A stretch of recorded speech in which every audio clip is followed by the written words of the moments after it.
Bonjour, bienvenue dans cette édition du vendredi 17 janvier. Tout de suite, les titres. Cela fait des mois qu'elle prépare sa campagne. L'élu d'opposition de Bussy, Nabia Pizzi, se lance officiellement dans la course au municipal.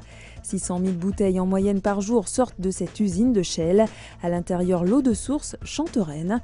Enfin, nous irons faire un tour du côté d'Emerinville, du centre-ville au quartier de Malnou. Depuis une semaine, tout s'accélère pour Nabia Pizzi. Élue depuis 15 ans à Bussy-Saint-Georges, ce professeur d'économie est aujourd'hui l'une des opposantes les plus farouches à Hugues Rondeau. Elle a aussi été un temps en soutien de Chantal Brunel. Aujourd'hui, elle l'affronte. Cette femme de 47 ans vient de lancer sa campagne avec la liste Tous unis pour Bussy. Derrière ce slogan, une vingtaine de personnes, hommes, femmes, de droite, de gauche, du centre. Une union citoyenne pour humaniser la vie politique et pouvoir toucher plus de monde. Nos concitoyens en ont ras-le-bol des partis politiques parce que ça ne répond pas forcément aujourd'hui à nos attentes, à nos préoccupations locales. Et c'est vrai que les élections municipales peuvent se réaliser différemment. Et nous avons initié cette alternative positive et crédible autour d'une démarche large et citoyenne qui regroupe tous les quartiers et toutes les sensibilités et surtout des hommes et des femmes qui ont des expériences, notamment sur la gestion d'une entreprise privée ou la gestion d'une commune, puisque Pierre Lafaille est également directeur général des services dans une autre commune. Les priorités pour Nabia Pizzi et son équipe sont notamment la maîtrise de la fiscalité, de l'urbanisation.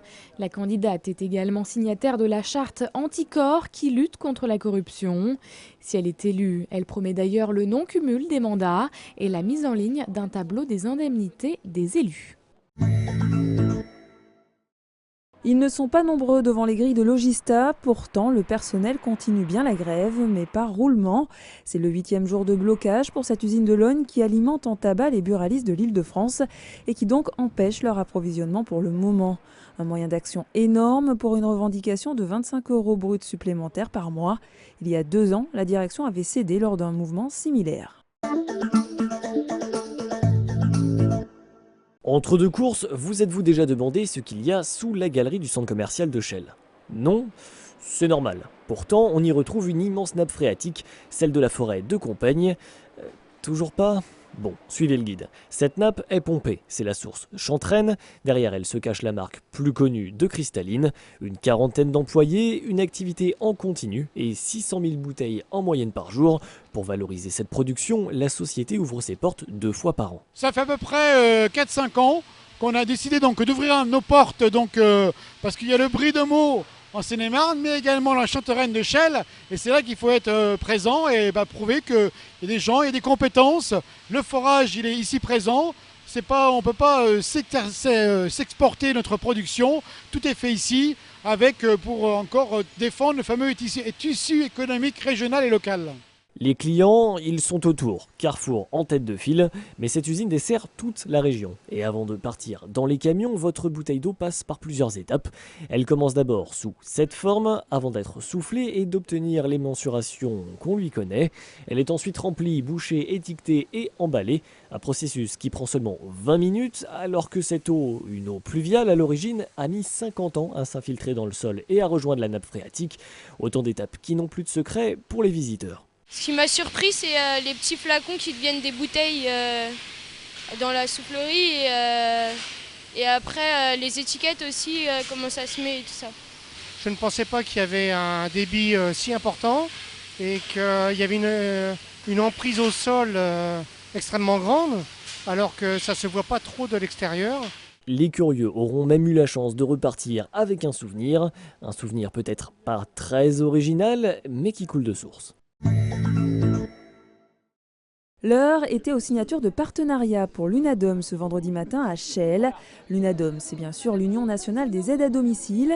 Et l'antenne de Chelles vient donc d'officialiser des collaborations avec 4 structures locales. L'Association française des sclérosés en plaques qui pourra former les aides à domicile. Horizon Cancer, dont les bénévoles vont prochainement s'installer dans les locaux de l'UNADOM. Santé et Services qui accompagnent les personnes à leur sortie d'hôpital une fois de retour chez eux. Et la bibliothèque sonore de Chelles.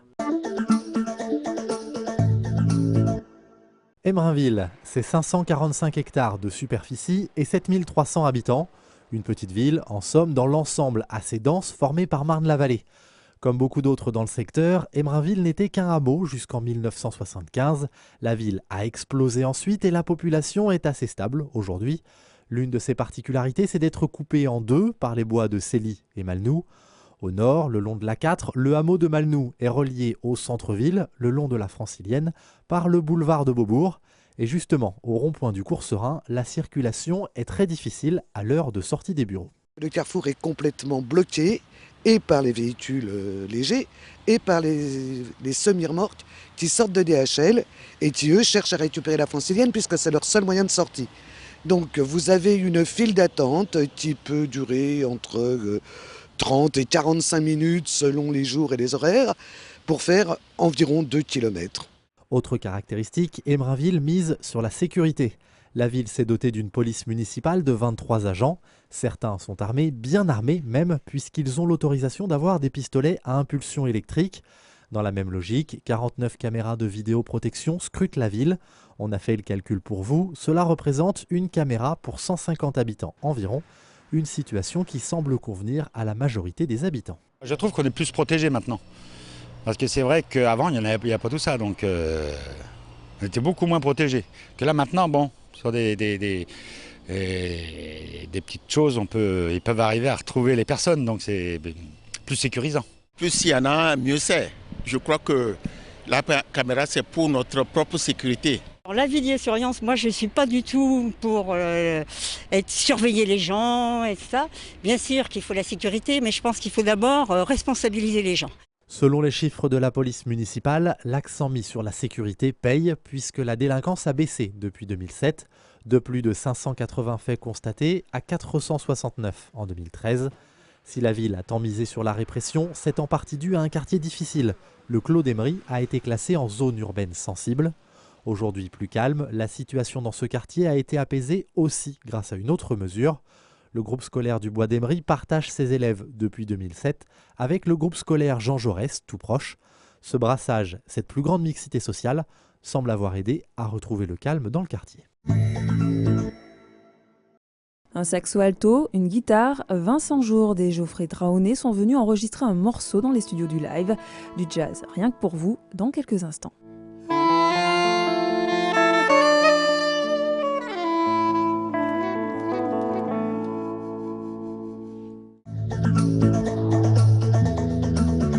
On se quitte sur ces quelques notes de musique. Très bon week-end à tous. Retour de l'actualité lundi à 19h.